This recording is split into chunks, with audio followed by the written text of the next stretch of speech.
இப்போ நீங்கள் விஜய்க்கு வந்து பாதுகாப்புன்றது அவங்க செப்டம்பர் மாதத்துலேயே பொது வேலைக்கு வந்துட்டார். செப்டம்பர்லேயே கேட்டிருக்காங்க. இந்த மாதிரி ஒய் ப்ளஸ் வேணும் அப்படின்னு. ஒய் ப்ளஸ்னால் கொஞ்சம் கூடுதல் பாதுகாவலர் ஒரு 12 பேருக்கு மேலே இருப்பாங்க. ஓகே. இவங்க ஒரு அணியை அமைக்கிறாங்கன்னா உண்மையிலே இவங்களை பாராட்டணும். வேறு எந்த கட்சியிலும் அதை யோசிக்கல. ஆனால் அதை ஏன் இத்தனாவது நம்பராக போட்டன்றது யாருமே கவனிக்கல. அவங்க சொன்ன அப்புறம் தான் சரி அதுவும் தவறு தெரியாமல் நடந்து விட்டதுன்னு ஒரு அறிக்கையாவது விடலாம். இந்த விவாதத்தை முற்றுப்புள்ளி வைக்கலான்ற. மற்றபடி அவர்கள் தெரிந்துலாம் செஞ்சுருக்க மாட்டாங்க. தெரிந்து செய்கிறவர்கள் இந்த அணி அமைக்கணும்னு அவசியம் இருக்குது. யாதவ் அர்ஜுன் கேட்டார்ல, ஏங்க அவர்லாம் இல்லையா, அவர்லாம் துணை முதலமைச்சர் ஆகக்கூடாதா கேட்டாரா இல்லையா? அதை என்றைக்காவது எந்த ஊடகமாவது விவாதமாக எடுத்துக்கிட்டோம், இல்லை அதை ஒரு பெரிய விஷயமாக எடுத்துக்கிட்டோம், இல்லை துரைமுருகன்ட்டையோ யார்கிட்டையோ போய் இந்த கேள்வியெலாம் வச்சுருக்காங்களா? ஏன்னா இது எல்லாமே அதிமுக ஒன்றும் இல்லை, அதிமுக ஒன்றும் இல்லைன்னு காண்பிப்பதற்கான பிம்பங்கள். இன்றைக்கி முதலமைச்சர் ஆகணும்னா எந்த கட்சியும் கூட்டணி இல்லாமல் ஆக முடியாது. அப்போது 35-40% நீங்கள் தனியாக எடுக்கிறீங்கன்னா ஜெயலலிதா எடுத்தாங்க பாருங்கள், அப்படின்னா ஆகலாம். அதுக்கு நீங்கள் வேறு வேலை செய்யணும். அதுக்கு இந்த வேலை பத்தாதுன்றோம். இது நான் சொன்னது கூட நடக்குமானா அது ரொம்ப இதுதான். ஆனால் நடக்கிறதுக்கான வாய்ப்புகள் இதில் அதிகம். நீங்கள் தனியாக நின்று ஒரு 10% இல்லை நீங்கள் சொல்ல 20% வாங்கினா கூட நீங்கள் இவங்க கூட்டணி அப்படியே இருக்குது வச்சுங்க, டிஎம் கூட்டணி 40%க்கு மேலே நீங்கள் என்ன ஆவீங்க? விஜயகாந்த் கட்சி கதி தான் உங்களுக்கு ஆகும். நீங்கள் வந்து பார்ட்டி ப்ராட் ஆகணும். வெறுமனே ரசிகர் மன்றம் தான் பார்ட்டியாக கன்வெர்ட் ஆகுதுன்னா அது சிக்கல். உங்களுக்கு பல்வேறு சிந்தனைகள் உள்ளே வரணும், பல்வேறு ஆளுமைகள் வரணும், பல்வேறு ஃபினான்ஷியலாகவும். அப்போ உங்கள் பார்ட்டி பெருசாக டெவலப் ஆகணும்னா நீங்கள் அதுக்கான கதவை திறந்து வச்சுருக்கணும். அப்போ தான் நெக்ஸ்ட் லெவல் நீங்கள் நகர முடியுன்றதையும் அவர் சொல்லியிருக்காரு. இதை சொல்கிறதுக்கு பாவம் ஒரு மனுஷன் பீகார்லேருந்து வர வேண்டியது இருக்குது.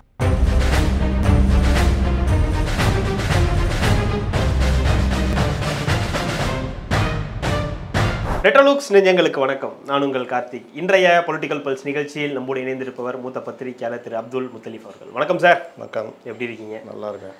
இன்றைக்கு காலையில் வந்த ஒரு செய்தி வந்து தாவேகா தலைவர் விஜய் அவர்களுக்கு ஒய் பிரிவு பாதுகாப்பு மத்திய உள்துறை அமைச்சகம் வந்து கொடுத்துருக்காங்க அப்படின்றது. எதற்காக திடீர்னு இந்த பாதுகாப்பு அப்படின்றது ஒரு பக்கம் ஒரு கேள்வியாக இருக்குது.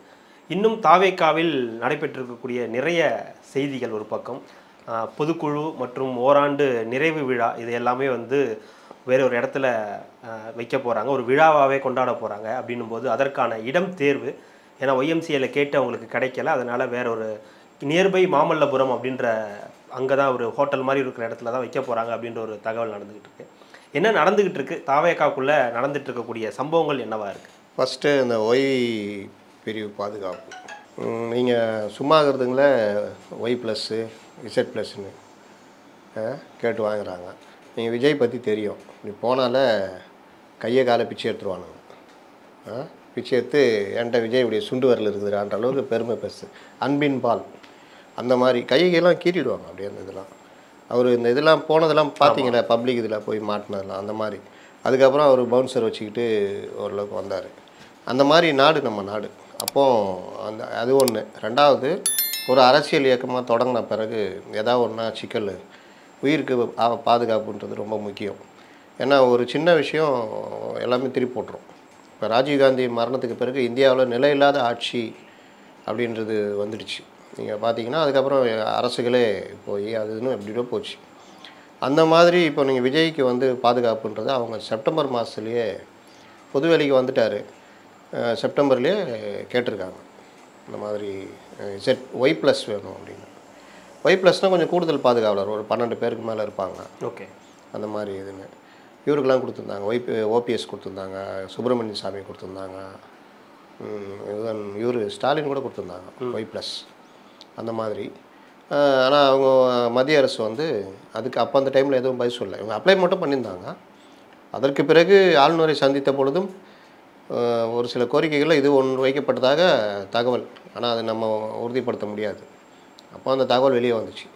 அதற்கு பிறகு இந்த விஷயங்கள்லாம் இவருடைய பாதுகாப்பு எப்படி இருக்குது, அதான் மக்கள் கூட்டங்கள் இப்போ சுற்றுப்பயணம் போகிறாருன்னா அப்போ அதுக்காக அந்த விசாரணைகள்லாம் அந்த இது ஐபியில் போட்டு கேட்பாங்க என்ன ஏதுன்னு. அப்படியே ஐபி ரிப்போர்ட் வாங்கி தான் கொடுப்பாங்க. அந்த அடிப்படையில் வாங்கிட்டு இவருக்கு இன்றைக்கி ஒய் பிரிவு பாதுகாப்பு கொடுத்துருக்காங்க. நம்ம விசாரித்த வரையிலும் ஒய் தான் முதல்ல வரும், போக போக ஒய் ப்ளஸ்ஸாக மாற வாய்ப்பு இருக்குது. இன்னொரு பக்கம் அது தாவேக்கால நான் ஏற்கனவே கேட்டேன், தாவேக்கால நடக்கக்கூடிய சம்பவங்கள், இந்த பொதுக்குழு இந்த ஓராண்டு நிறைவு விழா அப்படின்ற ஒரு விஷயம் அங்கே நடந்துக்கிட்டு இருக்கு. இருந்தாலுமே கூட இன்னும் வேகமான செயல்பாடுகள் இல்லையோ? ஆதவ அர்ஜுனா வந்துட்டாரு, அதுக்கப்புறம் பிரசாந்த் கிஷோரை வந்து பார்த்துட்டார். பிரசாந்த் கிஷோர் விஜய் மீட்டிங் நடந்துடுச்சு.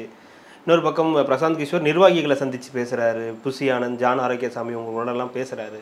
இப்போ ஆதவ அர்ஜுனா, புஷி ஆனந்த், ஜான் ஆரோக்கியசாமி எல்லாம் சேர்ந்து தான் அந்த பொதுக்குழுக்கான இடத்த போய் தேர்வு செய்ய போயிருக்காங்க. என்ன நிலவரம் இப்போ? போனாங்களா? நேற்று போனதா சொல்லப்படுது. போனால் விஷுவல் வரும்ல. ஆனால் புஷி ஆனந்த் போன விஷுவல் இருக்குது.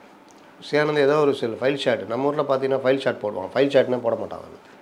முன்னெல்லாம் போடுவாங்க, கோப்பு காட்சின்னு போடுவாங்க. இப்போ அதெல்லாம் கிடையாது.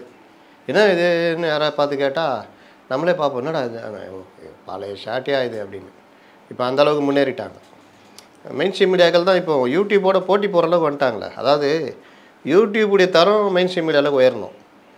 ஆனால் இப்போ இவங்க இப்படி இறங்கிட்டாங்க. அதுக்கேற்ற மாதிரி ஆள்லாம் போட்டாங்க. கஜா கஜா பஜா பஜா அந்த மாதிரி ஒரு இது தலைப்புலாம் போடுறது எல்லாம் அவன் யூடியூப்பில் போட்டுக்கிட்டு இருப்பான். யார் அவன் தூக்குடா நம்ம போடுறான். ஏன்னா இவங்க வருமானம் டிஆர்பியில் கிடையாது. டெய்லி உட்காந்து இந்த என்னது தேர்தல் ஆணைய முடிவு அதிமுகவுக்கு சிக்கலா சீராகுமா, இந்த மாதிரி நாட்டுக்கு தேவையான விஷயங்கள். சீமா நாமகிரி சாப்பிட்டாரா, துப்பாக்கி ஒரிஜினல் துப்பாக்கியா, இந்த மாதிரி போகும்போது நான் இது போய்கிட்டு அப்படின்னு ஜனங்க கிட்டத்தட்ட ஒதுங்குறாங்க. நீங்கள் 2 சேனலுக்கு மட்டும்தான் எப்போவுமே ரேட்டிங் இருக்கும். ஏன்னா அவங்க டிபேட்டுக்கிட்டே போக மாட்டாங்க. பாலிமரம் அண்டு நியூஸ் தமிழும் மற்றதெல்லாம் டிபேட்டுன்றனால ஐயோ எப்போ ஆள விட்றான்ட்டு ஓடுவாங்க. அப்போ அந்த மாதிரி இன்றைக்கி போகிறதுனால எல்லாமே இட்டுக்கட்டப்பட்ட கதைகள். நீங்கள் பார்த்தீங்கன்னா விஜய் என் தலைமையில் ஏற்பவர்கள் மட்டும்தான் என்னுடன் வரலாம் அப்படின்னு விஜய் சொன்னார்னு.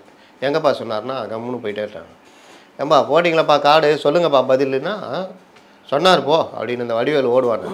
என் தெருவாடா அப்படின்னு அந்த மாதிரி தான். அதனால் இது வந்து பொதுக்குழு செயற்குழு நடத்தியே ஆகணும்.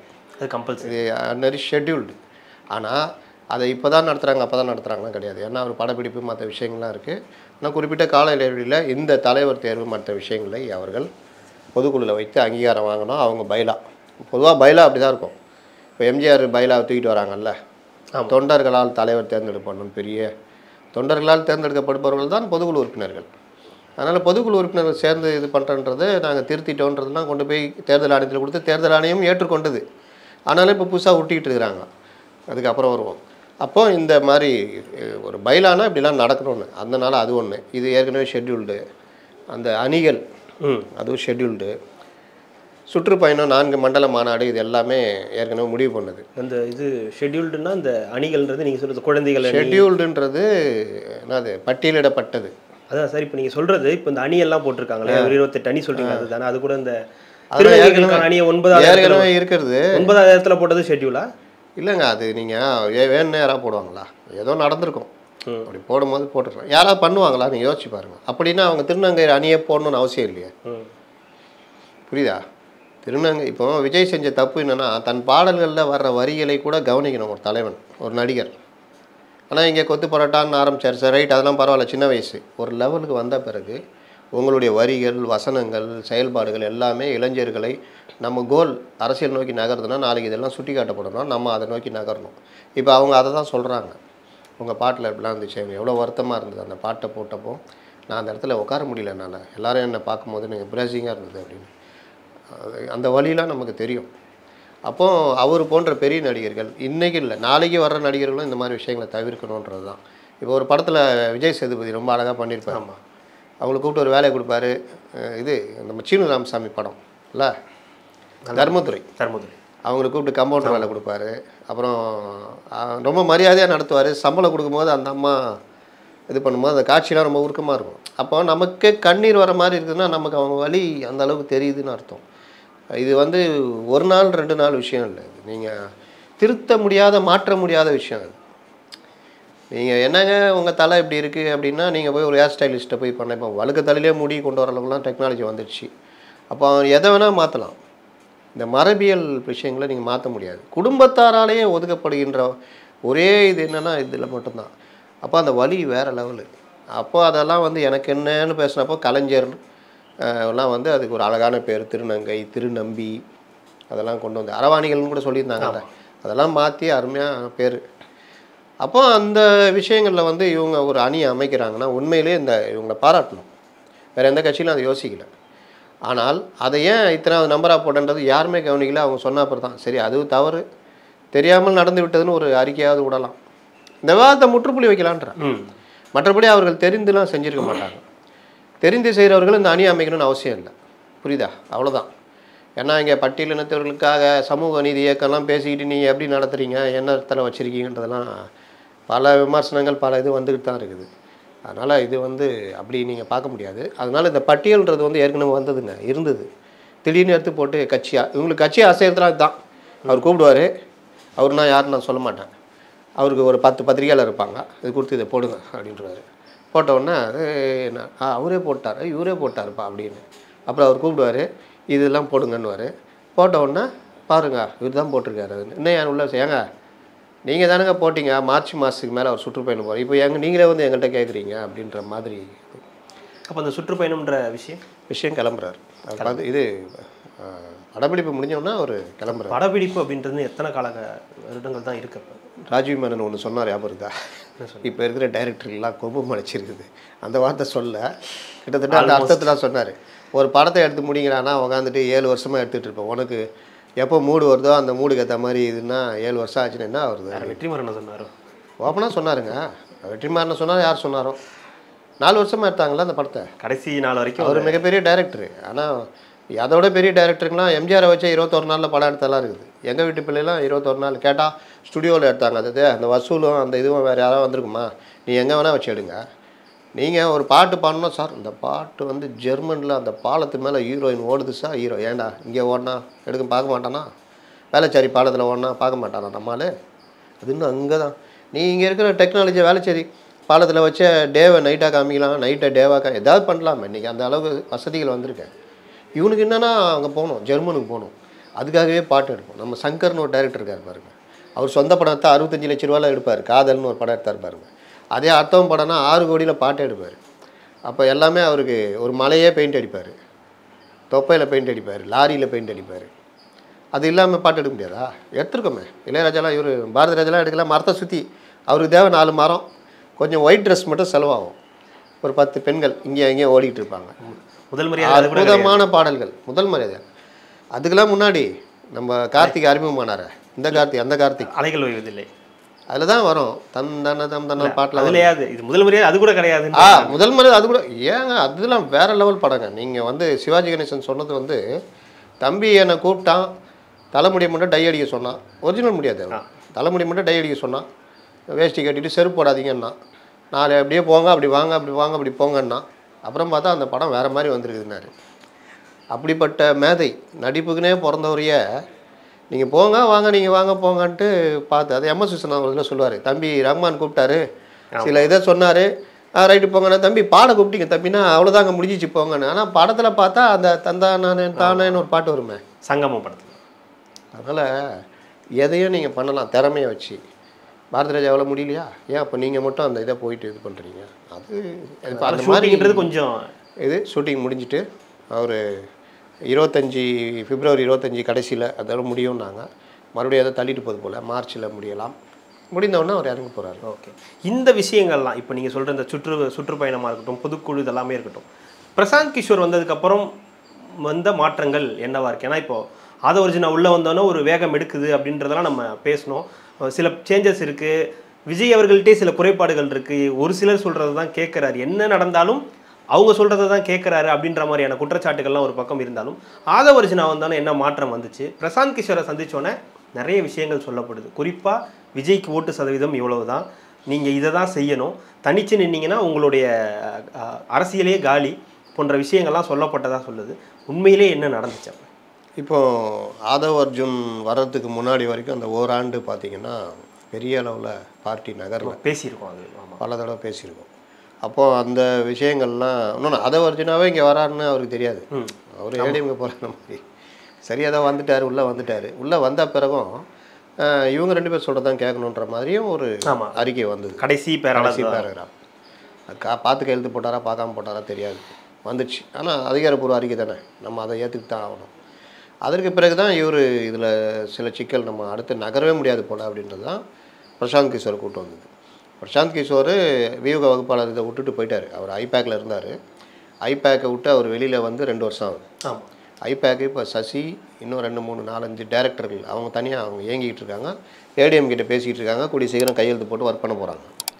ஐபேக்லேருந்து ராபின் சர்மாவுடைய ஷோ டைம் அவர் ராபின் சர்மா பிரிஞ்சு வந்து ஷோ டைம் ஒன்று ஆரம்பித்தார். அதில் பிரசாந்த் கிஷோர் ஒர்க் பண்ணார். அதுதான் ஷிண்டேக்கு, சந்திரபாபு நாயுடுக்கு மற்ற இருக்கும். அதிலிருந்தும் ஒரு 8-10 மாதம் முன்னாடி பிரிஞ்சு போயிட்டு தான் அந்த இதே ஆரம்பித்தார், கட்சி ஆரம்பித்தார். ஏதோ ஒரு ரோசாவா ரோசாவா ஏதோ அது ஆரம்பித்தார். அந்த தேர்தல்லையும் ஒரு படுதோல்வி. அது கூட கிண்டல் பண்ணாங்க, சொந்த இதுலேயே பண்ண முடியலன்னு. அப்போது அவர் அங்கே போயிட்டார், அரசியல் கட்சி தலைவர் ஆகிட்டார். அடுத்து பீகார் எலெக்ஷன், சட்டமன்ற எலெக்ஷனுக்காக ரெடி ஆகிட்டு இருக்காரு.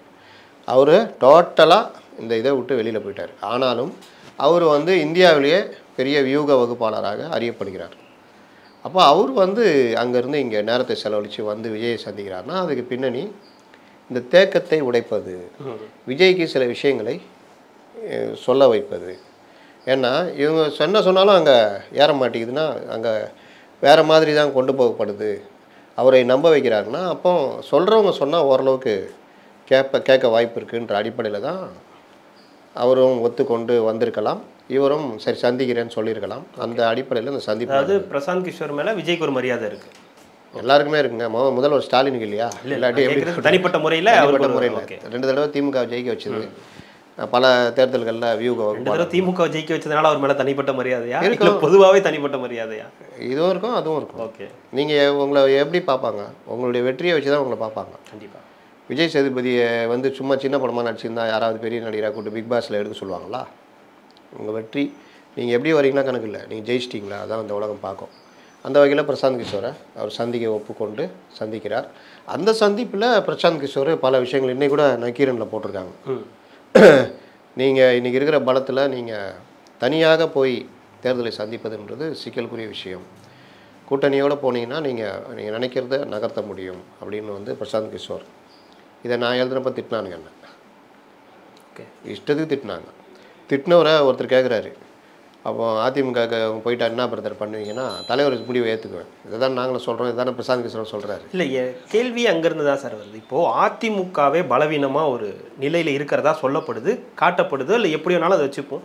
இல்லை பொதுவெளியிலேருந்து பார்க்கும்போது அதிமுக ஒரு சீரான நிலையில் இல்லை அப்படின்றது நமக்கு தெரியுது. காரணம் ஓபிஎஸ், சசிகலா, டிடிவி தினகரன் ஒரு பக்கம், பிரிந்தவர்கள் ஒரு பக்கம், வழக்குகள் ஒரு பக்கம், இன்னொரு பக்கம் செங்கோட்டையன் போன்ற முன்னாள் அமைச்சர்கள் கூட இருக்கக்கூடிய ஒரு சின்ன பிணக்கு, இதெல்லாம் நம்ம வச்சுக்கிட்டா கூட இதுவே ஒரு பிரச்சனையாக இருக்குது. இவங்க கூட இவர் சேர்ந்து என்ன மாற்றம் வந்துடும், என்ன மாற்றத்தை ஏற்படுத்திட முடியுன்ற ஒரு கேள்வி ஒரு பக்கம். இப்போ நான் கேட்குறேன், நீங்கள் பதில் சொல்லுங்கள். எப்படி அதிமுக பலகீனமாக இருக்குது? இது எல்லாமே இட்டுக்கட்டப்பட்ட பிம்பம், பெரிதாக காமிக்கப்பட்ட விஷயம். இப்போது கருத்து கணிப்பு கூட வந்தது நீங்கள் பார்த்துருப்பீங்க. கருத்து கணிப்புன்னு ஒன்று சொல்லப்படுது. விஜய் எங்க? சீமான் கூட இல்லை, விஜய் கூட. விஜயாவது ஒரு வருடம், சீமான் 15 வருஷமாக இருக்காங்க. கருத்து திணிப்பு தானே அது, கருத்து கணிப்பு கிடையாதுல்ல. அவங்க யார் சொல்கிறதுக்கு? அதே ஆட்கள் தான் நான் போட்டிருப்பேன் ட்விட்டரில். 2016 ஆமாம், திமுக கூட்டணி ஜெயிக்கும்னு போட்டாங்க. ஜெயிச்சது ஜெயலலிதா, அதிமுக கூட்டணி. இதெல்லாம் வந்து திணிப்பு கொண்டு வர்றது. சேம் அதே தான். நான் கேட்குறேன், செங்கோட்டையன் மூத்த அமைச்சர் அவர் தான் வர வேண்டியது, அந்த இடத்துல எடப்பாடி வந்து விட்டார், அவருக்கு மன வருத்தம் இருக்குமல்லவா அப்படி இப்படின்னா அவர் சொன்னது அந்த விவசாய சங்கம் இதில் ஃபோட்டோ போட 2 ஃபோட்டோ வைக்கல. ஏன் அதுதான் என்னுடைய கோபமே தவிர நான் புறக்கணிக்கவில்லை. நான் போகலங்க, அவ்வளோதான். அவங்கள்ட்டே சொல்லிட்டேன், அவ்வளோதான். அப்போ அவங்க போன இடத்துல அவங்க கூட ரெட்டையில் காமிக்கிற இடத்துல காமிக்கல. ஏன்னா அது பொதுவான இது நடத்துகிறாங்க, அதனால் இதை நம்ம இதுக்கு மாற்றிக்கக்கூடாதுன்னு நான் பண்ணேன் அப்படின்னு. பாஜக கலந்துட்டாங்க, எல்லாம் திமுக எல்லாமே கலந்துட்ட கூட்டம். இதுதான் நடந்தது. அதை பெருசாக பார்த்தாங்க. அவர் அதை முடிச்சு வச்சார். நான் வந்து அப்படி கிடையாது அதெல்லாம். அப்புறமும் அவர் வந்து பார்த்தீங்களா, நான் எம்ஜிஆரை பார்த்தவன், நான் ஜெயலலிதாவை பார்த்தவன்லாம் அவர் பேசுகிறாரு. போஸ்டரில் அவருக்கு இணையான, எடப்பாடிக்கு இணையான அவங்க அடிச்சு அதெல்லாம் நடக்கும். பெயரே சொல்லலை, எடப்பாடி பெயரே சொல்லலை. இதெல்லாம் ஒரு பெரிய கேள்வியாக கொண்டு போய் கேட்குறாங்க. அவர் சொல்கிறாரு, அதிமுக பொதுச் செயலாளர், எதிர்க்கட்சி தலைவர்னு 2 தடவை நான் அழுத்தி தான் சொன்னேன், எடப்பாடி பேரை சொல்ல நீங்கள் வந்து கேட்டுக்கிட்டு இருக்கிறீங்க அப்படின்ட்டு சொல்லிட்டாரு. சரி, அப்படியே ஓரம் வச்சுருவோம். இங்கே ஒருத்தர் பொதுச் செயலாளர்னு ஒருத்தர் இருக்கார்ல, துரைமுருகன். அவர் என்றைக்காவது பொதுச் செயலாளராக நடத்தப்பட்டிருக்காரா? அவர் வந்து அவருடைய வேலையை நேற்று வந்துச்சே, மைதீன் கான் நீக்கம், அப்துல் வகாப் நியமனம், இவர் சஸ்பெண்டு திரும்ப பெறப்பட்டது. இதை தவிர பொதுச் செயலாளராக அவருக்கு என்ன இது? சரி, அவருக்கு அந்த வருத்தம்லாம் இல்லையா? பல தடவை வெளிப்படுத்திருக்காருல்ல. அப்போ அவர் வந்து யாதவ் அர்ஜுன் கேட்டார்ல, ஏங்க அவர்லாம் இல்லையா, அவர்லாம் துணை முதலமைச்சர் ஆகக்கூடாதா கேட்டாரா இல்லையா? அதை என்றைக்காவது எந்த ஊடகமாவது விவாதமாக எடுத்துக்கிட்டோம், இல்லை அது ஒரு பெரிய விஷயமாக எடுத்துக்கிட்டோம், இல்லை துரைமுருகன்ட்டையோ யார்கிட்டையோ போய் இந்த கேள்வியெலாம் வச்சுருக்காங்களா? ஏன்னா இது எல்லாமே அதிமுக ஒன்றும் இல்லை, அதிமுக ஒன்றும் இல்லைன்னு காண்பிப்பதற்கான பிம்பங்கள். இன்னொன்றுக்கு வர்றேன், அதிமுகவுக்கு எதிராக அந்த தீர்ப்புன்னாங்க. தீர்ப்புடைய அந்த அந்த ஜட்ஜ்மெண்ட் காப்பி யாராவது படித்தாங்களா? அதில் ஜட்ஜே கேட்பார், தேர்தல் ஆணையத்துக்கு தனிநபர்கள் சார்ந்த புகார்களை விசாரிக்கிறதுக்கு அதிகாரம் இருக்கா இல்லையா? மிலாட், உரிமையியல் நீதிமன்ற தீர்ப்புகளுக்கு நாங்கள் கட்டுப்படுவோம் அப்படின்னு என்ன அர்த்தம்னா, தனிநபர் சார்ந்த விஷயங்கள் எதுவுமே தேர்தல் ஆணையத்துக்கு கிடையாது. உரிமையியல் நீதிமன்றத்தில் தான் போய் நீங்கள் புகாராக கொடுக்கணும். அப்போ அதுக்கு நாங்கள் கட்டுப்படுவோம். இது மாதிரி விசாரிக்க முடியாது மிலாட், ஆனால் நீங்கள் கொடுத்த உத்தரவின் பேரில் நாங்கள் நோட்டீஸ் அனுப்பிச்சிக்கிறோம்னு வார்த்தையை விட்டாப்புல. அப்படிங் நான் வந்து உத்தரவு கொடுத்தா என்னை பயன்படுத்தி நோட்டீஸ் அனுப்புவீங்களா? உங்களுக்கு அந்த அதிகாரம் இல்லாத நீங்கள் எப்படி நோட்டீஸ் அனுப்புவீங்கன்னு பிடிச்சி கோர்ட்டு கத்துது. அதற்கு பிறகு இதுக்கு உங்களுக்கு விசாரிப்பதற்கு கீழே வருதுன்னா நீங்கள் கூப்பிட்டு விசாரிங்க அப்படின்ற மாதிரி தான் அந்த தீர்ப்பு கொடுத்துருக்காங்க. ஆனால் இது எல்லாத்தையும் மறைச்சிட்டு தேர்தல் ஆணையம் கையில் சென்றிருக்கிறது இன்னைக்கு கூட எடுத்துட்டுலாம் உருட்டுறாங்க. ஆனால் அது பெருசாக ஒன்றுமே சாதிக்க. என்ன சொல்கிறாங்க, பொதுச் செயலாளர் இந்த மாதிரி மக்களால் தொண்டர்களால் தேர்ந்தெடுக்கப்படணும், அதை வச்சு தான் அப்படி இப்படின்னு. பொதுச் செயலாளர் பொதுக்குழு உறுப்பினர்களால் தேர்ந்தெடுக்கப்படுவார்னு அவங்க அந்த பைலாலாம் மாற்றி தேர்தல் ஆணையத்தில் கொடுத்து பதிவும் பண்ணிட்டாங்க. இந்த பொதுக்குழு கரெக்டுன்னு உச்சநீதிமன்றமும் ஏற்றுக்குச்சு. இந்த பொதுக்குழு எடுத்து போன ஓபிஎஸ்ஸை நீங்கள் நீக்கப்பட்டதும் கரெக்டு, இதுக்கு நீங்கள் எந்த இதுவும் கோர முடியாதுன்னு சொல்லிட்டு இதுக்கப்புறம் தேர்தல் ஆணையத்தில் போய் ஒரு தேர்தலையும் சந்திச்சிட்டாங்க. அந்த A form B form sign பண்ணுறதுக்கான அத்தாரிட்டியும் தேர்தல் ஆணையம் கொடுத்துட்டு, இப்போ இவங்க இந்த மாதிரி விஷயங்கள் சின்னதாக இந்த கோர்ட்டில் நடக்கிறது, நீங்கள் விசாரிக்க இது இருந்தால் நீங்கள் விசாரிங்கன்னு சொன்னதை தூக்கிக்கிட்டு பெருசாக ஓட்டுறாங்க. இப்போ தெரியுதா, இது எல்லாமே கட்டமைக்கப்பட்ட பிம்பம். ரெண்டாவது என்ன, இவங்க கட்சி பிரச்சனையிலே இருக்குது. ஒன்றும் இல்லைன்னா எப்படிங்க சொல்லுவீங்க? 21% வாக்குகள் இருக்குது. அது பார்லிமெண்ட் எலெக்ஷனில் எல்லாராலும் ஒதுக்கப்பட்டு பிஜேபி தான் பயங்கரம்னு காண்பிக்கப்பட்ட நேரத்தில் 21%. நாங்கள் தான் ஆளுகின்ற கட்சி, எவ்வளோ தூரம் பார்த்தாலும் எதிரிகள் தெரிலன்ற சொல்கிற உங்களுடைய வாக்கு சதவீதம் 26%. அப்போ 5% வச்சுட்டு நீ ஒன்றுமே இல்லை, இவங்க வந்து பயங்கரம்னு சொல்லுவீங்களா? அதனால் இது எல்லாமே அந்த கூட்டணி கணக்கு இருக்கு இல்லையா? அதை பேசுங்க. அதிமுக விஜய் அதை பேசுங்க, கூட்டணி கணக்குன்றதை பேசுங்க. ஆனால் அந்த கட்சி ஒன்றுமே இல்லை, கட்சிக்குள்ளே ஒரே அடிதடி. டெய்லி காலையில் வந்தோடனே காரை விட்டு இறங்கும் போது எடப்பாடி வேஷ்டியை மடிச்சு, ஏய் செங்கோட்டையா வாயா வெளியா அப்படின்ட்டு ஒரு அறை விட்ற மாதிரியும், நீ எப்படியா செங்கோட்டை நடிகலான்னு அடிக்கிற மாதிரி டெய்லி வெட்டுக்குத்து நடக்கிற மாதிரிலாம் ஊடகங்களில் பண்ணுறாங்க. இல்லை, இதுதான் கேட்குறேன். இப்போ தாவேக்கா அதிமுக கூட்டணி அப்படின்றது எல்லாராலும் பேசப்படுற ஒரு விஷயமா இருக்குது. இப்போது நீங்களா இருக்கட்டும், ஈவன் பிரசாந்த் அதான் சொல்கிறேன், நீங்களா இருக்கட்டும், நான் பேட்டி எடுக்கக்கூடிய அனைவருமே பெரும்பாலானோர் சொல்லக்கூடிய விஷயம் விஜய் அதிமுக கூட போகிறது தான் சேஃப் அப்படின்றது ஒரு பக்கம் பேசப்படுது. ஆனால் இன்னொரு பக்கம் அவர் தனியாக ஒரு கட்சியை தொடங்கின ஒரு நபர், அவருக்கு ஒரு விருப்பம் இருக்கும், முதலமைச்சர் ஆகணும் அப்படின்னு ஒரு கண்டிப்பாக விருப்பம் இருக்கும். அப்படின்னும் போது எடுத்தோடனே நம்ம இந்த மாதிரி போனால் 2011 விஜயகாந்துக்கான மாதிரியான நிலை நமக்கு வரும் அப்படின்ற ஒரு பாடம் அவருக்கு ஏற்கனவே இருக்குது. எதிர்க்கட்சி தலைவராகவே அவர் இருந்தாலுமே கூட அதற்கு பிறகு அவருக்கு என்ன ஆச்சு அப்படின்றது ஒரு பக்கம். இன்னொரு பக்கம் 10ஓடு 11 அவரும் ஆயிட மாட்டோமா அப்படின்ற எண்ணம் அவருக்கும் இருக்கும் இல்லையா? இருக்கும். நியாயமான கேள்வி. தனியாக நின்னா அதையும் சொல்லுங்கள். முதல்ல தனியாக விஜயகாந்த் தனியாக தானே நின்னார். 8% வரைக்கும் ஓட்டு வாங்கினார் இல்லையா? 6%. ஆமாம், அவர் என்ன ஜெயிச்சாரா? பெருசாக வந்தாரா? ஜெயிக்கலனாலும் அவரால். நீங்கள் என்ன சொல்கிறீங்க?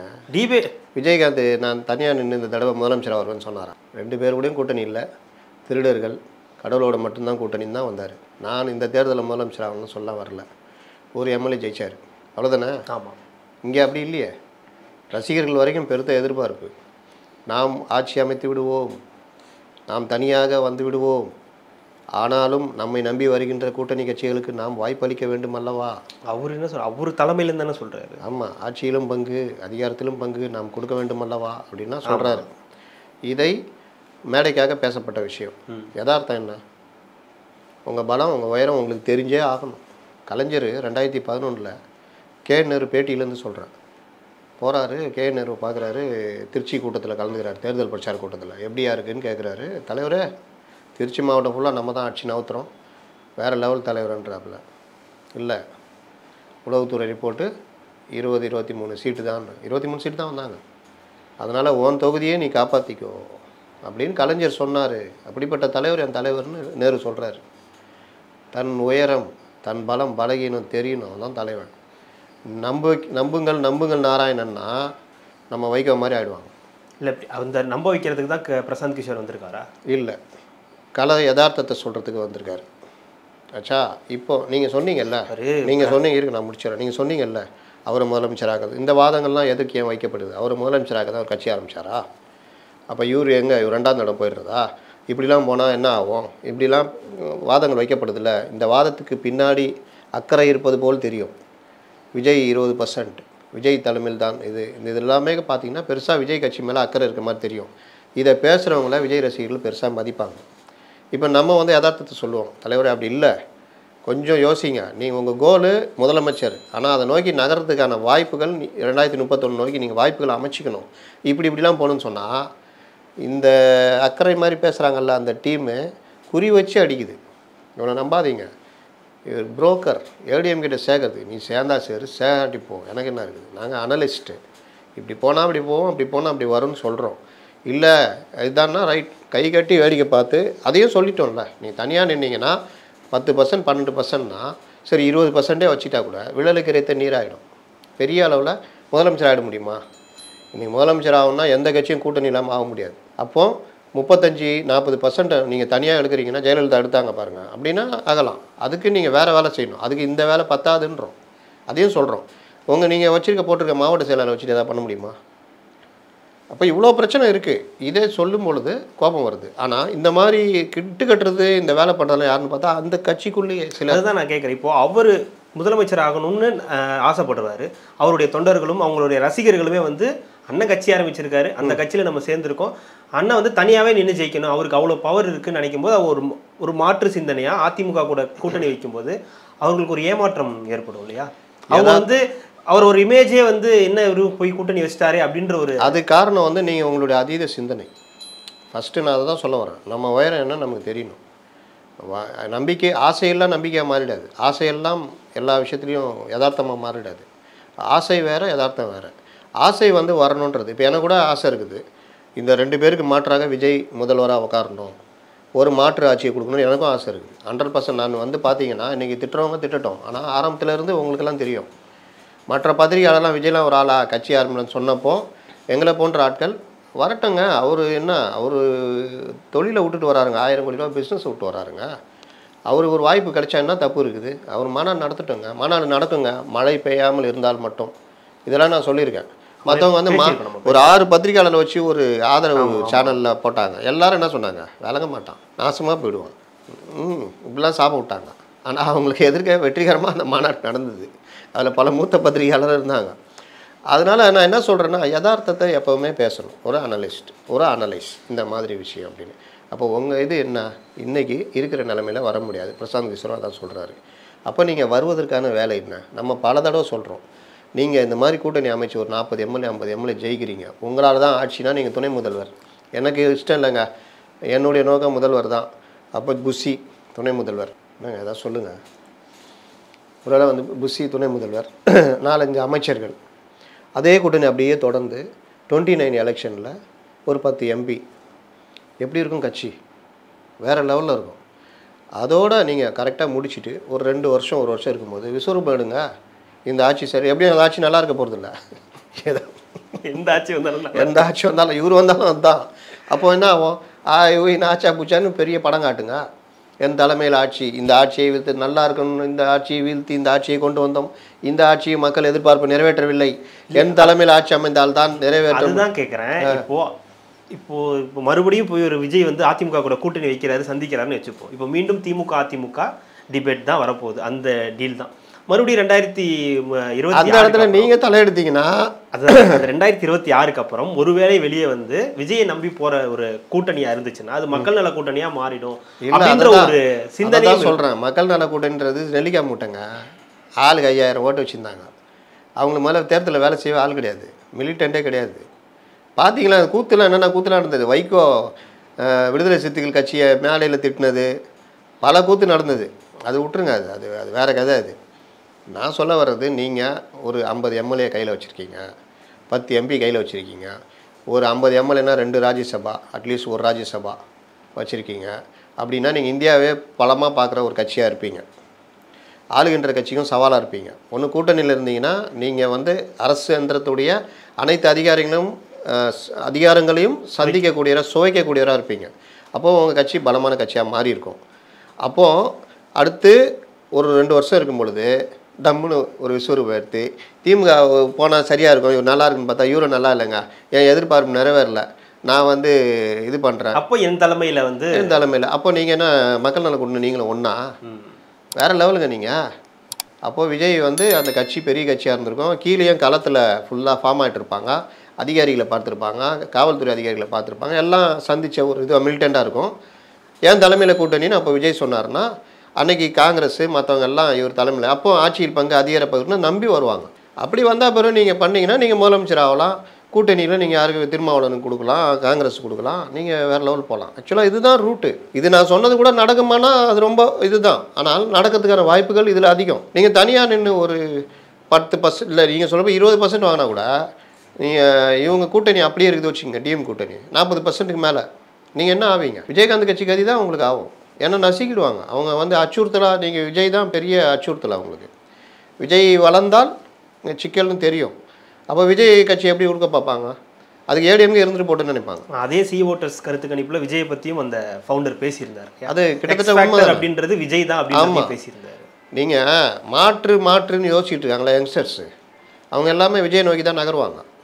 அப்போ அப்படி நகரும் பொழுது நீங்கள் அதுக்குரிய தீனியை போட்டிங்கன்னா நீங்கள் பலமாக ஃபார்ம் பண்ணுவீங்க.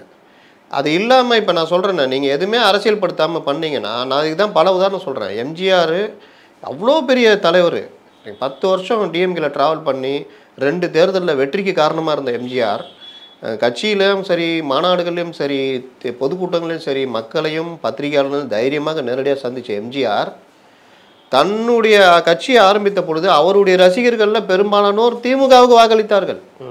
கலைஞரை தலைவராக ஏற்றுக்கிட்டாங்க. எனக்கு படத்தில் எம்ஜிஆர் பிடிக்கும்பா, ஆனால் நான் ஓட்டு உதயசூரியன் தான் போடுவோம்பான்னு இருந்தாங்க. இது யதார்த்தம். என் வாழ்க்கையில் நான் பார்த்துருக்கேன், எங்கள் வீட்டில் பார்த்துருக்கேன், பல இது நடந்திருக்கு.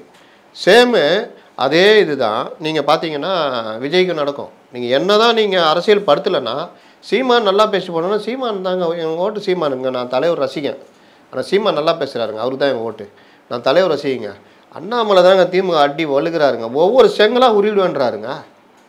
நம்ம தலைவன் வந்து நான் அவருக்கு தான் எங்கள் ஓட்டுன்னுவான். நான் வந்து இதுங்க விஜய் ரசிகருங்க, ஆனால் எங்கள் ஃபேமிலிலாம் திமுக தாங்க, எங்கள் அப்பா அம்மா போட்டாங்க, நானும் திமுக தாங்க போடுவேன். இப்படி இருக்கிறவங்க இருக்கு. இப்போ இவங்களெல்லாம் மாற்றுற வேலை நீங்கள் என்ன சொல்யூஷன் வச்சுருக்கீங்க? இதுதான் மேட்ரு. இதெல்லாம் பேசி இதெல்லாம் சொன்னால் நம்பாதீங்க. இவர் வந்து இவர் இப்படி எழுதுகிறார், இப்படியே என்னவோ அதான் சொல்கிறது தான் எங்கள் வேலை. அப்படியே உனக்கு தட்டிட்டு போகிறதுக்காக நாங்கள் இருக்கிறோம். என்ன விஷயம் இது, இப்படி போனால் அது அப்படி போகும் தான் சொல்கிறது தான் பத்திரிகையாளர் வேலை. ஆதரவு பத்திரிகையாளர் மாதிரி நீ கொடுக்குற எலும்பு துண்டுக்கு நீ சொல்கிறத காடாக போட்டுக்கிட்டு அப்புறம் என்னன்னு கேட்டால் கம்முன்னு ஒளிஞ்சு ஓடுற ஆள்லாம் நம்ம கிடையாது. நம்ம வந்து இது ஃபேக்ட். இப்போ நான் சொன்னதில் மாற்று கருத்து உங்களுக்கு இருந்தால் நீங்கள் என்ன சொல்லுங்கள். ஏன்னா இப்படி போனால் அது கரெக்டாக அப்படி போவோன்றதான் நம்முடைய இது. நீங்கள் இன்றைக்கும் சொல்கிறேன், திமுக கூட்டணியை நீங்கள் எதுவுமே பண்ணாமல் ஜெயிக்கிறதுன்னு சாத்தியமே இல்லை. அப்போ திமுக கூட்டணியாக ஒன்று உடைக்கணும், இல்லை திமுக கூட்டணி உடைக்க முடியலன்னா இங்கே பலமான கூட்டணி வைக்கணும். வச்சால் வழியே நீங்கள் திமுக ஒன்றும் பண்ண முடியாது. பவர் மிலிட்டன்ட் இன்னமுமே ஒரு பிளர் இருக்கு இல்லையா? இந்த திமுக கூட்டணி ஒரு சேஃப் சைடாக இருக்குது, ப்ளஸ்ஸாக இருக்குன்னும் போது இங்கே இன்னமும் ஒரு பிளர் இருக்குது. அதிமுக தாவேகா அப்படின்றது ஓரளவுக்கு பண்ணலாம் அப்படின்னா கூட ஒரு பாமக, பாஜக, தமாக, தேமுதிக இவங்கெல்லாம் என்ன பண்ணுவாங்க, என்ன நிலைப்பாடு எடுப்பாங்கன்னே தெரியாதுன்ற ஒரு நீங்கள் இதெல்லாம் எப்படின்னா சீட்டு கட்டு மாதிரிங்க. அடுத்த வருஷம் ஜனவரி பிப்ரவரி கூட வரைக்கும் கூட இப்படி இருப்பாங்க முருகின்னு. அங்கே பார்த்தா இப்படி கட்டி பிடிச்சிட்டு இருப்பாங்க. திடீர்னு பார்த்தா கட்டி பிடிச்சிட்டு எட்டி வச்சுட்டு இங்கே வந்துடுவார். முருகின்னுக்கிறவர் கட்டி பிடிச்சிக்குவார். இது எல்லாமே நடக்கும். நீங்கள் அதை நான் பல தேர்தலில் பார்த்துருக்கேன். ஏங்க கார் அறிவாலயத்துக்கு வந்து அப்படியே வைன்னு இந்த வடிவேல் ஓடுவாங்க, கத்தி தூக்கிட்டு வந்து திரும்பி அப்படி அந்த மாதிரி திருப்பிட்டு ஓடி இருக்காரு வைகோ. எஸ் ராதாகிருஷ்ணன் ஒரு பேட்டியில் என்கிட்ட சொல்லுவார், தம்பி எல்லாம் பேசி ஏற்பாடெலாம் பண்ணிட்டேன், தலைவருக்கு ரொம்ப சந்தோஷம், வைகோவை கூப்பிட்டு போய் சேர்த்ததில்ல, யோ நல்லா பண்ணையான்னு. நானும் ஒரு தொகுதியை கோயில்பட்டி தொகுதியெலாம் ரெடி பண்ணிட்டேன் தம்பி, எல்லாம் பண்ணி எல்லாம் ஓகே ஆகுது, நான் வீட்டிலேருந்து கிளம்பி வந்துக்கிட்டு இருக்கிறேன். வைகோ ஃபோன் பண்ணி அதெல்லாம் சரிப்பட்டு வராதுங்க, நான் இது ஏடிஎம்க்கு போகிறேன்னு சொல்லிட்டாரு. திருப்படா காரை யூட்டர்ன் போடுறான்ட்டு. வைகோ யூட்டர்ன் போட்டாரா இல்லையோ, நான் யூட்டர்ன் போட்டு வீட்டுக்கு போயிட்டேன் தம்பி. அதோட 2 நாளைக்கு நான் தலைவர் கூப்பிட்டு திட்டுவாருன்னு தெரியும், நான் இதே பண்ணல. 4-5 நாள் பொறுத்து போனால் அவர் பார்த்த பார்வையே என்னை வந்து இதாகிடுச்சு, என்னையா உன்னை நம்பி அப்படின்னு. அதெல்லாம் நடந்திருக்கு எனக்கு தம்பி. அவரால் எனக்கு கிடைக்க வேண்டிய தொகுதி போச்சு தம்பி, இல்லாட்டி நான் போய் எம்எல்ஏ நான் அந்த மாதிரி பண்ணி விட்டாப்புலன்னு. இது எல்லாம் எல்லோரும் வாழ்க்கையில் நடக்கும். வர்றது மாதிரி வரும், இல்லாட்டி அப்படியே தெரியும், தண்ணி மாதிரி கிட்ட போனால் இருக்காது, காணல் நீர். சமீபத்திய வரலாறு இருக்கு கடந்த மக்களவை தேர்தலில் பாமக இரவு வரை அதிமுக, பகல்ல வந்தோடனே பாஜக அப்படின்னு மாறினேன். அதுக்கு முன்னாடி 2019 அதுவும் இரவு வரை திமுக, காலையில் பார்த்தா என்டிஏ, இல்லாட்டி 7 எம்பி இருக்கும் அவங்க கையில். அன்றைக்கி ஸ்டாலின் கூட பேசி எல்லாம் ஓகே, காங்கிரஸுக்கும் கொஞ்சம் குறைச்சிருப்பாங்க. அவங்களுக்கே அப்போ கொஞ்சம் நம்பிக்கை இல்லை. சரி, ஆனால் நம்ம ஒரு படம் காட்டி ஆகணும், வேறு வழி இல்லை. பாமக காங்கிரஸ் எல்லாத்தையும் வச்சுக்கிட்டு ஜெயிச்சு காமிச்சிடணும், ரிசல்ட் காமிக்கணும். ஏன்னா 2018 தலைவர் 19 ரிசல்ட் காமிச்சிட்டாருன்னா ஸ்டாலினுக்கு ஒரு எமர்ஜிங் லீடர் ஆகிடுவார். அப்படி யோசித்து அன்புமணி காங்கிரஸ் எல்லாருக்கும் பேசி பண்ணுறாப்புல எல்லாம் ஒத்துக்கிட்டு காலைல போய் அங்கே சைன் பண்ணிட்டாங்க. அதனால் அரசியலில் எது வேணால் நடக்கும். பத்திரிக்கை வைக்க போனாருங்க, பையன் வந்து அம்மாட்ட பேசிகிட்டு இருக்காப்புல அன்புமணி. அப்பா வந்து பத்திரிக்கை வைக்க போனார் கலைஞர் யார் நேரில் பார்த்தாலும் முடிஞ்சது கதை. பத்திரிக்கை வச்சுட்டு வெளியில் வந்துட்டு திமுக கூட்ட நின்று போயிட்டாப்புல, அங்கே முடிஞ்சிச்சு கதை. இந்த மாதிரிலாம் நடக்கும். நீங்கள் தேர்தலில் 2 சீட்டு கேட்டாங்க சிபிஎம், கடைசி வரைக்கும் உட்கார வச்சுட்டு ஒரு சீட்டுன்ட்டாப்புல கலைஞர். பட்டுன்னு உடஞ்சது கூட்டணி. 2 சீட்டில் நாங்கள் நிற்கிறோம், மீதி 37 சீட்டு டிஎம்கே ஆதரிக்கிறோன்னு முடிவு எடுத்தாங்க சிபிஎம். கலைஞருக்கு ஒரு மாதிரி ஆகிடுச்சு, ஏன்னா இதுக்கு வேறு மாதிரி திட்டிட்டு போயிருக்கலாம், இந்த மாதிரி பண்ணிட்டீங்களே அப்படின்ற அளவுக்கு அவர் அறிக்கை விட்டார். உண்மையிலே நான் பாராட்டுறேன் அவங்கள. அப்போ 2 சீட்டு கொடுக்கல, அது வேறு கதை. அது மாதிரிலாம் நடந்தது. நம்ம தொடர்ந்து ஒரு விஷயம் பேசிக்கிட்டு இருக்கோம், ஒரு குற்றச்சாட்டுன்னு சொல்ல முடியாது, ஆனாலும் இது வந்து ஒரு கோரிக்கையாக கூட நம்ம வச்சுக்கிட்டு இருக்கோம். மாற்றுக் கட்சியிலேருந்து வரக்கூடிய நபர்களை இன்னுமே அடையாளப்படுத்தலை, இல்லை இன்னும் சேர்க்கலையா அப்படின்ற ஒரு கேள்வி இருக்குது. ஏன்னா ஆதவர்ஜன் வந்ததுக்கப்புறம் இது நடக்கும் அப்படின்ற விஷயங்கள் வந்து பிரசாந்த் கிஷோர் கூட இதை பற்றி பேசியதாக தகவல்கள் ஒரு பக்கம் வருது, உண்மையானலாம் தெரியாது. அப்படின்ற பட்சத்தில் இன்னுமே இந்த மாற்றுக் கட்சியிலேருந்து வந்த நபர்களை வந்து ஏன் அடையாளப்படுத்தாமல் இருக்காங்க? இல்லை அதுக்கு எதுவும் தனியாக இந்த பொதுக்குழுவில் எதுவும் வாய்ப்புகள்? இன்செக்யூரிட்டி தான் காரணம், அவ்வளோதான் சொல்லுவேன். இதில் என்ன இன்செக்யூரிட்டி? நம்ம இடம் பறி போயிடுமோ? இன்னும் அந்த 2 நபர்கள் தான் அப்படி, அந்த 2 நபர்கள் அந்த இன்னுமா இருக்குது, இன்னை வரைக்கும் இருக்குது, நாளைக்கும் இருக்கும். அந்த மனப்பான்மை இருக்குன்றது தான் பெரிய பிரச்சனையே. ஏன்னா விஜய் நம்புகிறாரு, இது இல்லை சார் வரல சார், ஆதவே வரலன்ட்டாங்க, அவர் அதிமுக போக போகிறாருங்கன்ட்டாங்க. அதுக்கப்புறம் ஒரு நண்பர் மூலிமா விஷயம் தெரிஞ்சு அதுக்கப்புறம் அவர் வர சொல்லுங்க அப்படின்னு அப்புறம் அவர் வந்து பேசி இப்போ இணைஞ்சிருக்காருன்னு வச்சுக்கோங்க. இல்லாட்டி ஆதவ் இணையிறது கூட நடந்திருக்காது. ஆதவ் இணைஞ்ச பிறகு என்ன சொல்கிறாங்க, எங்கள் 2 பேர் பேச்சு கேட்டு தான் நடக்கணும்னு. அதுக்கு ஆதவ் எதுக்கு? அவர் நிரூபிச்சுட்டு வந்திருக்காருங்க. ஒரு கட்சியில் 8 வருஷம் உட்காந்து பிரசாந்த் கிஷோரை கூப்பிட்டு வந்து ஒர்க் பண்ணி, அவங்க கூட ஒர்க் பண்ணுறதெல்லாம் சும்மாவா? மாப்பிள்ளை கூடலாம் நீங்கள் போய் ஒர்க் பண்ண முடியுமா? நம்புவாங்களா? அப்போ வந்துட்டு ஸ்டஃப் இருந்தால் தான் நம்புவாங்க. அப்படிப்பட்ட ஸ்டஃப் உள்ள ஒரு ஆள் இங்கே வந்து ஒர்க் பண்ணுறதுக்கு வராரு, நான் பார்த்துக்கிறேங்கன்றாரு. நான் என் வாய்ஸ் ஆஃப் காமெண்ட்ஸ் வச்சு நான் பார்த்துக்கிறேங்கன்றாரு. அவர் ஒத்துக்க மாட்டேங்கிறார். விஜய் வந்துட்டீங்கல்ல, உள்ளே வந்துடுங்க, நீங்கள் வெளியே இருந்துலாம் வேணாம், அப்படியே டக்குன்னு ஓடிடுவீங்க, நீங்கள் உள்ளே வாங்கன்றாரு. இல்லை உள்ளே வந்தால் எனக்கு இந்த சிக்கல் இருக்குங்க, அதெல்லாம் பார்த்துக்கலாம் வாங்க, உங்களுக்கு பொதுச் செயலாளருக்கு இணையாக நான் ப்ரொபகண்டா செக்ரட்டரி நான் போட்டு கொடுத்துட்றேன் வாங்க. அதே மாதிரி போட்டு கையெழுத்துலாம் ஆகுது. எல்லாம் முடிஞ்சு அவர் கிளம்பும் போது பார்த்தா இந்த அறிக்கை வருது. இவர் சொல்கிறபடியும் கேட்கணுன்னா நீங்கள் யோசிங்க, உங்கள் நிலமையிலேருந்து நீங்கள் யோசிங்களேன். நீங்கள் அந்த மாதிரி நான் இப்போ சொன்னதெல்லாம் நடந்து இப்படி ஒரு அறிக்கை வந்தால் நீங்கள் என்ன நினைப்பீங்க? நீங்கள் உங்களை ஆதவ இடத்துல வச்சு பாருங்கள். ஏன் இது எல்லாம் முடிச்சிட்டோம், அதுக்கப்புறம் இவங்கள்ட்ட வியூக உத்தினா நீ 1 வருஷமாக ஒன்றும் பண்ணல, உன்னுடைய வியூகத்தை நாங்கள் அண்ணா யூனிவர்சிட்டிலே பார்த்தோம், இதெல்லாம் சொன்ன கோவம் வருது, ஆளை விட்டு திட்டுறாங்க. அப்போ அண்ணா யூனிவர்சிட்டிலே உங்கள் வியூகத்தை நம்ம பார்த்தோம். அப்போ நீங்கள் வந்து இன்னும் வியூகத்தை கூப்பிடணுன்னா அப்படியே அதுக்கு கம்முன்னு எனக்கு என்னென்னு எல்லாம் உட்காந்துக்கிட்டு இருக்கலாமே, எதுக்கு ஒருத்தர் புதுசாக கூப்பிட்டு வரணும்? அதை ஏன் உருட்டிக்கிட்டது அப்படியே வை, அது பருத்தி மூட்டை குடவுன்லேயே இருக்கலாமே. இது பல இடங்கள் நான் சொல்லிட்டேன். அதனால் மாற்றம் வரணுன்றப்போ சரி ரைட்டு இவர் வராரு. அவரும் என்ன சொல்கிறாரு, இந்த நீங்கள் சீக்கிரம் லேட்டாக நீங்கள் ஆரம்பத்திலே 2023 ஆரம்பித்தே தப்புன்னு இருக்காரு அவர். 24 எலெக்ஷன் நீங்கள் ஆரம்பிச்சுட்டு 24 எலெக்ஷன் சந்திக்காத தொண்டர்கள் மத்தியில் ஒரு இது. ஏன்னா இவங்க ஓட்டு யாருக்கு, நீங்கள் ஏடிஎம்கே ஈரோடு கிழக்கில் போட்டி இல்லாத பெரிய தப்பு. ரெட்டை இலைக்கு வாக்களிப்பான்ல, இன்னொன்று திமுக மேலே கோபத்தில் ரெட்டை இலை குத்தணும்னு நினைக்கிறான்ல, அவன் எல்லாம் கடுப்பாயிடுவான்.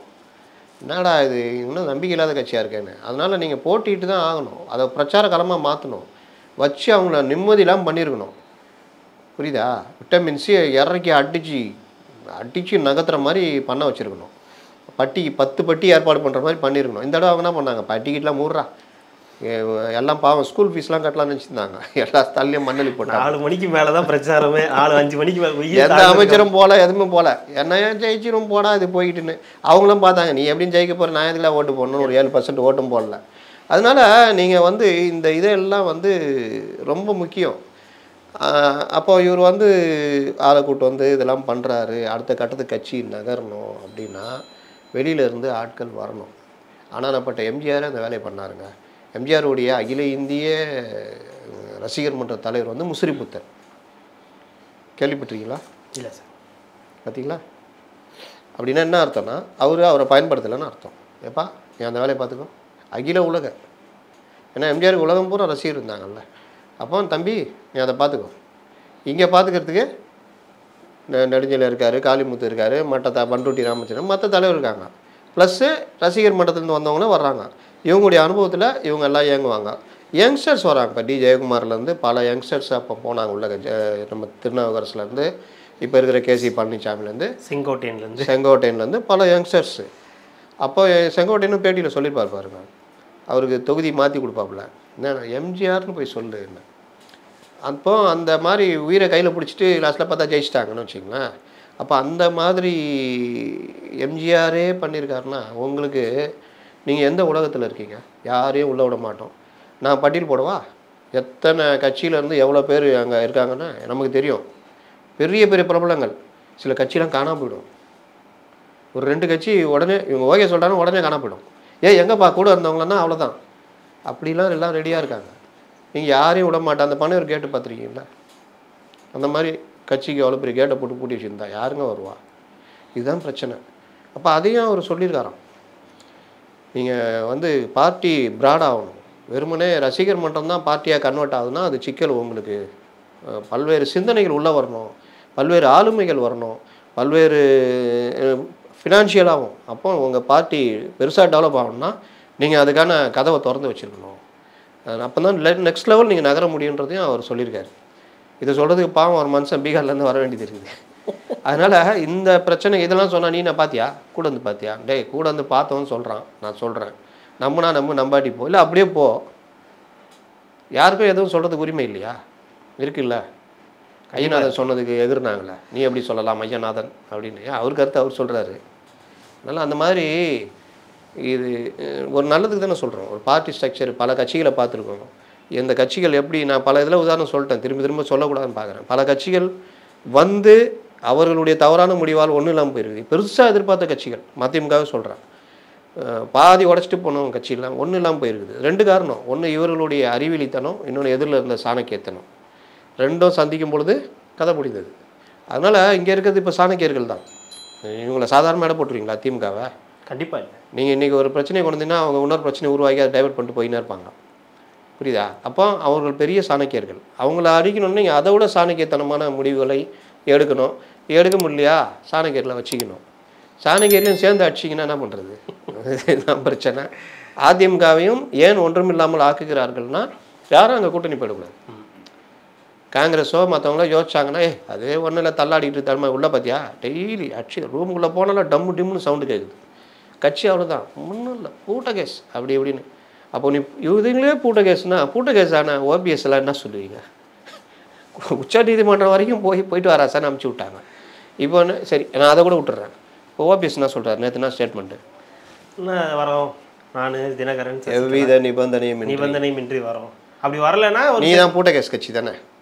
ஏன் அந்த வார்த்தையை சொல்கிற? ஏய் பாடுறா, என் தலைமையில் வருதா இல்லையா பாரு, இல்லை அம்மா சின்னம்மா தலைமையில், டிடிவி தலைமையில், எங்கள் தலைமையில் கட்சி வருதா இல்லையாப்பா, அப்படிலாம் சொல்லணும். எவ்வித நிபந்தனையுமின்றி நாங்கள் இணையத்தார் நான் தான் போட்டாங்க. இதில் எவ்வித நிபந்தனையுமின்றி என்றால் பொதுச் செயலாளராக எடப்பாடி ஏற்றுக்குவீங்களா?